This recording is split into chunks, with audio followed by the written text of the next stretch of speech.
وایي چې ته ما ته ووایه چې ستا په ټولنه کې څوک ستایل کېږي، زه به تا ته ووایم چې 20 کاله وروسته به د دې ټولنې څه حال وي.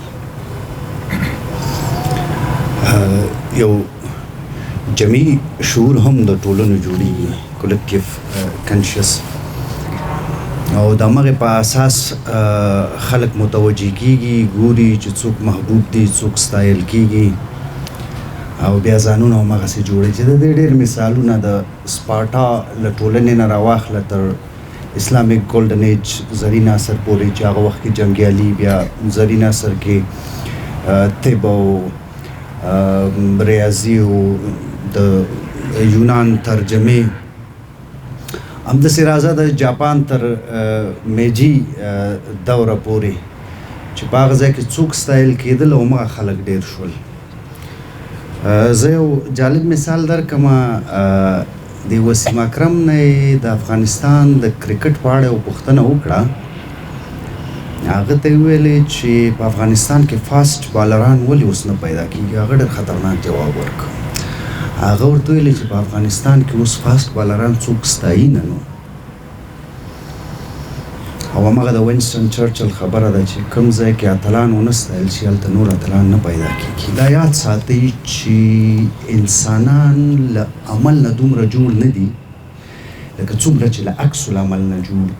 متوجه کېږي چې ټولنه چا په اړه څه عکس العمل ښیي. په دې خوشحالېږم چې افغانان هغه خلک ستایي، او زه په دې باور یم چې د دې ټولنې پیشنګویي بیا موږ کولی شو چې 20 کاله وروسته څه پېښېدونکي دي. دې ګڼ مثالونه او خبرې او کیسې شته دی، خو زه به د شعر ته راشم د ټولو مشرانو استازیونو د ټولو په اجازه، چې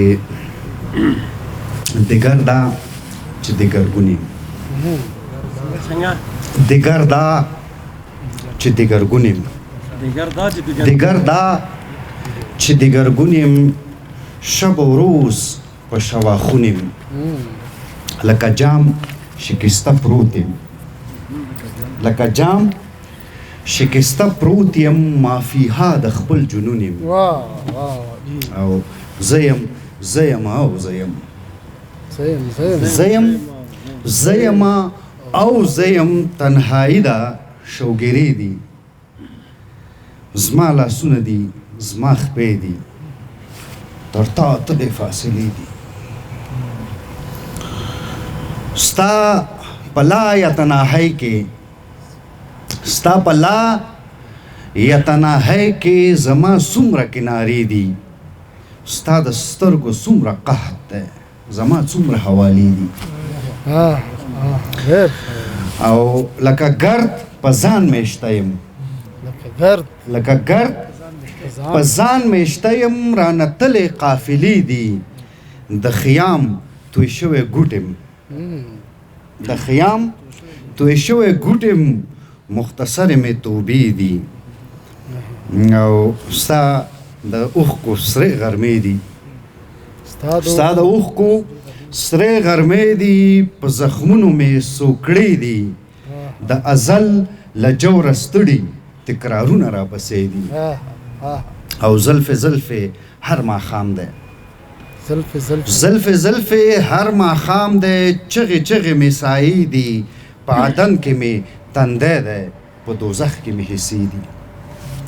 او ستا له سترګو مقررې، ستا له سترګو مقررې راله ورځې دي او شپې دي، لکه مې زولن پر هر یم، سترخې د هوش پیالې دي.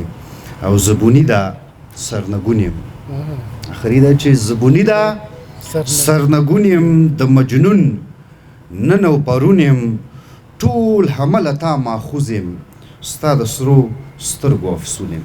ډېره مهرباني.